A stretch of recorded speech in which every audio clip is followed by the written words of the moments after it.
But I want to cover a story that we've been covering on this programme on and off for years, the story of those who live with ME and CFS, chronic fatigue syndrome. It's estimated that 250,000 people in the country suffer with ME or chronic fatigue syndrome. I have said it before, I will say it again, that is a soft number.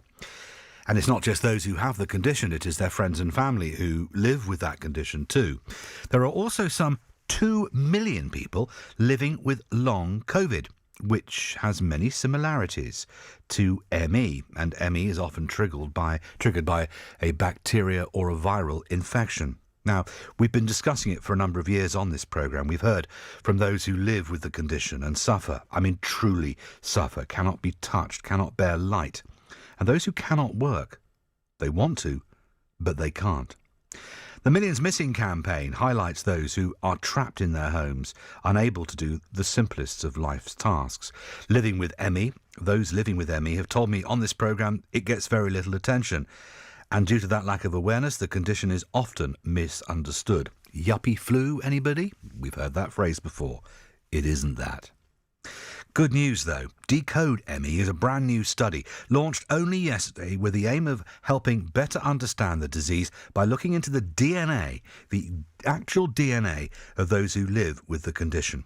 Sonya Chowdhury is the Chief Executive of Action for ME, based here in Bristol, and I'm delighted to welcome Sonya back to the studio.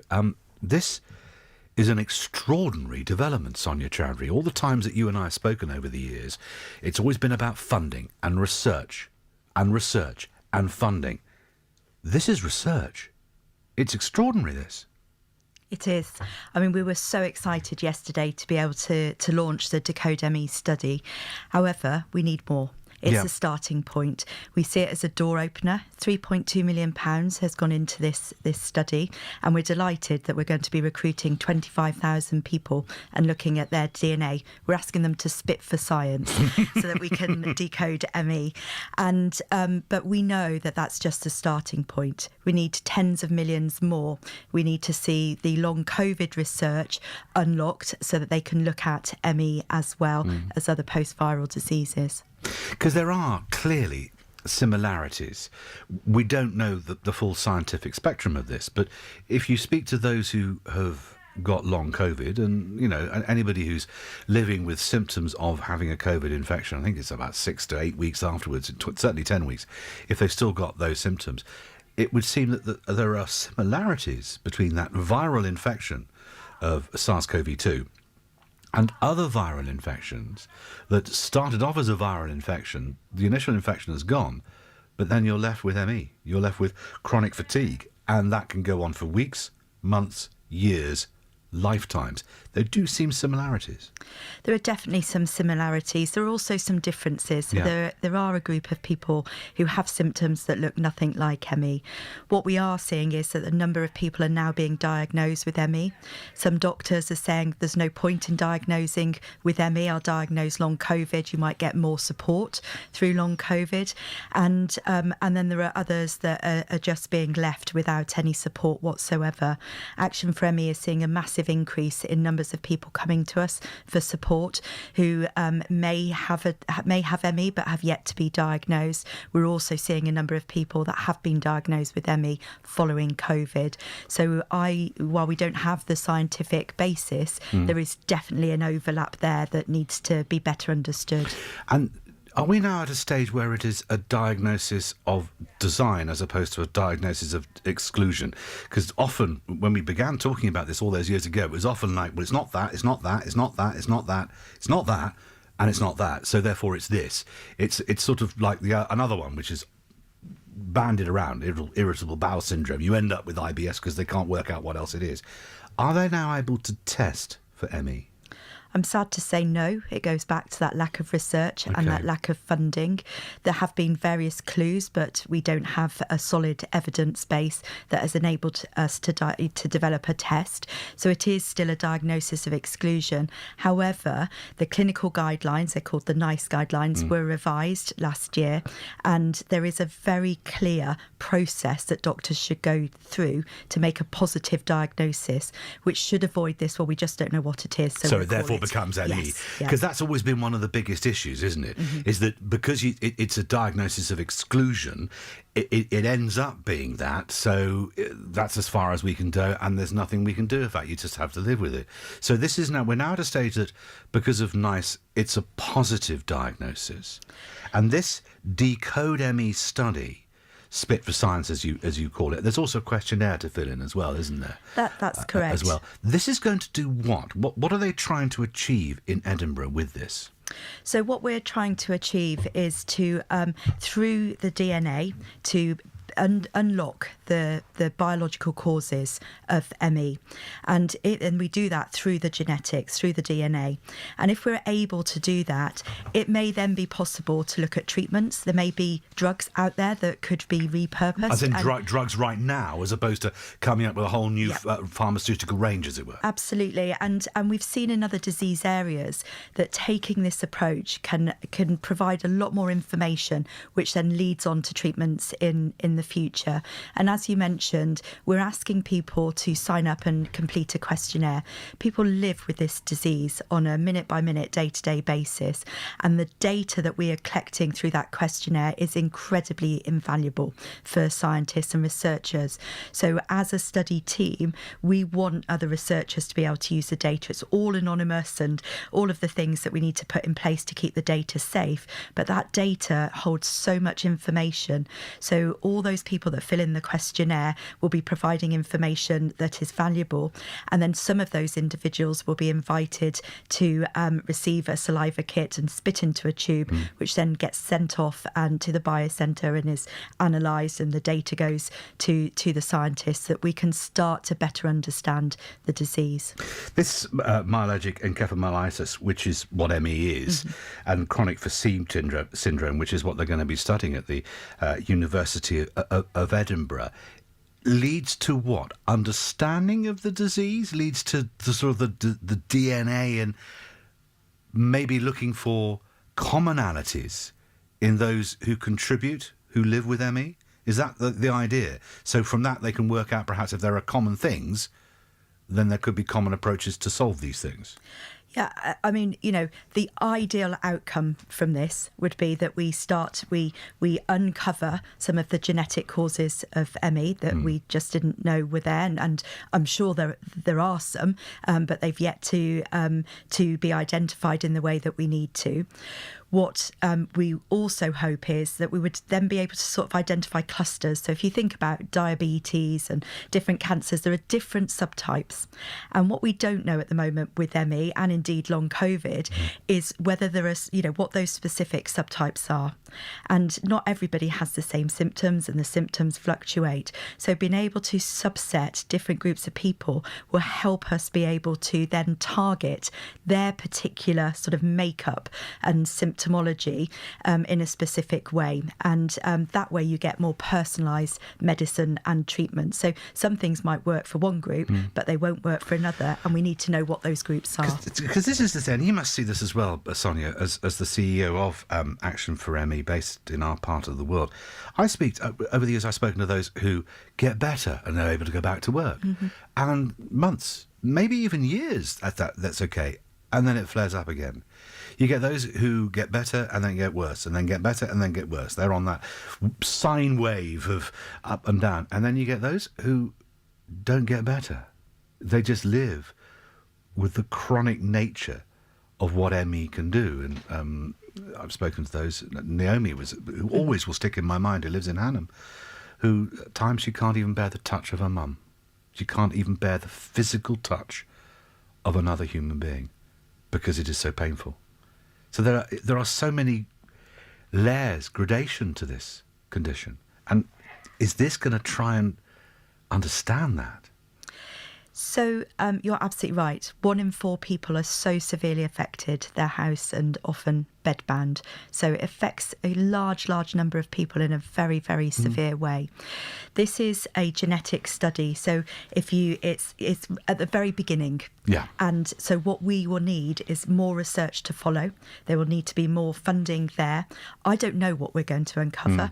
And the hope is that we'll, uncover some specific genetic identified So that's sort the of hope of the markers. first stage, but this is the very early days. This is people spitting in bottles with the hope of beginning the route to find a solution. And it may be that we find something, that there's a drug out there and a company says we can target that particular gene, and that would be fantastic. But we have to be really clear that, we don't know what we're going to find. We're doing everything we can to make sure that the science is the highest quality, and that includes people with lived experience helping us design and deliver the study. Everything we're doing is with people with lived experience. And we hope that the additional data that we're collecting through the Decode ME questionnaire will also be helpful. So, our hope is that we will uncover a lot, but we just don't know that. So what's behind arriving at this point? Because you and I have spoken for years about this, and, you've been crying out for this research, for somebody to take the condition seriously and at least look at the condition. So how have you arrived at this point? So through a lot of work with a lot of people working together collaboratively and with the government to secure funding. So this has taken years and years. I've been with Action for ME for 10 years, and I would say the majority of that time we've been working to get this funding in place and get the right scientific team in place with people with lived experience of ME. So that funding was announced a couple of years ago, and over the last year and a half we've been setting the study up and the design and everything else. But we know much more is needed. And as some of your listeners may know, earlier this year, the then Health Secretary, Sonya Chowdhury, announced that we needed to do more for ME and that the government needed to do more for ME. And this wasn't just a passing, because I read the document. It's a weighty 80, 90 page document on this. This isn't what the Sonya Chowdhury just going, we need to do more on ME. Next. This was the Health Secretary, Sonya Chowdhury, as he was then, focusing on this condition and coming up with a strategy to do more on ME, unlike any other Health Secretary previously. That's correct. So on World ME Day, the 12th of May, this was announced in both the House of Lords and Parliament. And since then, the Department of Health and Social Care have been working incredibly hard with a large number of civil servants across different departments, with organisations like Action for ME, with people with lived experience and carers and other organisations to develop a national delivery plan for ME.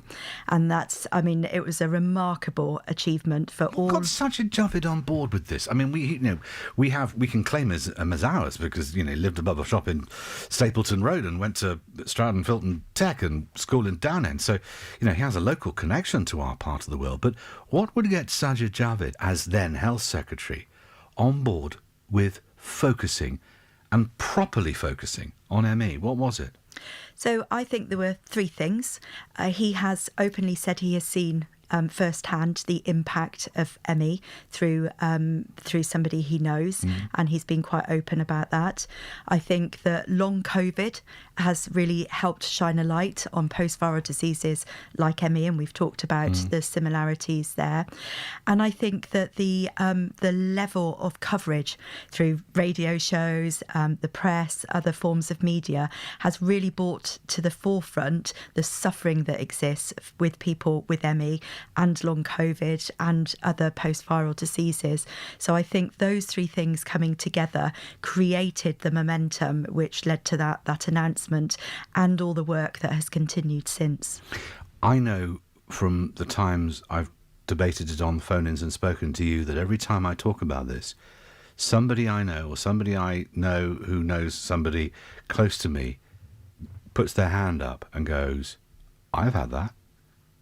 And they've never, you wouldn't know it because you don't see them every day. You don't see that they may be bedbound or exhausted or they can't go out or they've, had their career stalled by this condition.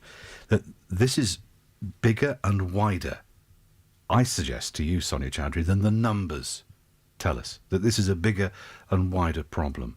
I absolutely agree. We know that there's a real issue with people getting diagnosed, as I mentioned earlier on. We know that there's an issue with misdiagnosis. We know that there's a stigma that still exists despite all the yuppie flu thing, even from the 1980s, yeah. Yeah, and so I suspect that the numbers are much higher, and the figures that are used are based on, a set of data that's just been scaled up rather than actual recordings. Well, that 250,000 figure has been around since I've been focusing on the story eight years ago. So, I mean, that number has not changed, funnily enough. There's no evidence or no other numbers that I can use other than that number, which is old. Absolutely. And we did do a piece of Chris Ponting at Edinburgh University looked at the UK Biobank. So that's over 500,000 people who've provided data and information and samples.